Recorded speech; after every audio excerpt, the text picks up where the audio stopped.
Təsəvvür elə, bir qızla danışırsan, söhbət edirsən də. Söhbət əsnasında necəsə gəldi də oralara bir yerə, qız belə bir cümlə işlətdi. Mənim arxamca bilsən kimlər qaçıb. Məsələn, günü indisində sən olmasan, bilsən nə qədər varlı oğlan var və yaxud bilsən mənə hələdə istəyən nə qədər adam var. Belə bir cümlə quran bir qızcığaz fikirləş. Neynəməlisən? Əncir, diqqətlə qulaq as. Bax, bu tipdə bir qızla münasibət yaşamış olanlar dediyimi təsdiqləyəcək.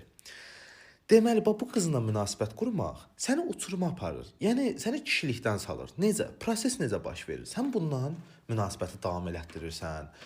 Bunun bu yüksək standartları, bunun bu özünü dağ başına qoymağına görə, sən də altda qalmayan bir varlıq, bir məxluq olduğuna görə bir növ kişiliyini sübut eləmək üçün buna maddi, mənəvi dəstək olasan, qədərindən artıq olasan.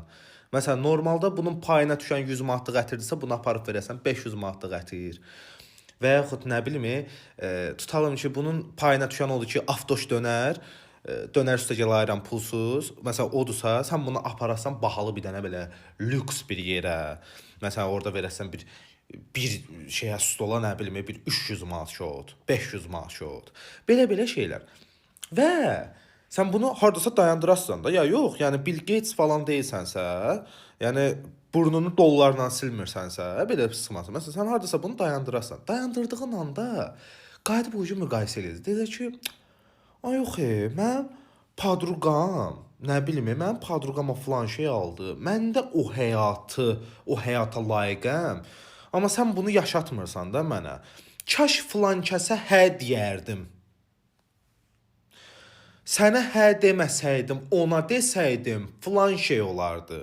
Bu dəqiqə Maldiv adalarında kokonat içirdim.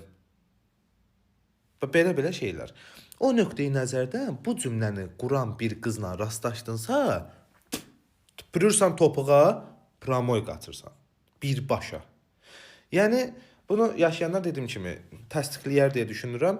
Yəni, belə də bu tipdə cümlə quran qızla bağlı siz nə düşünürsünüz? Kommentlərdə bildirin.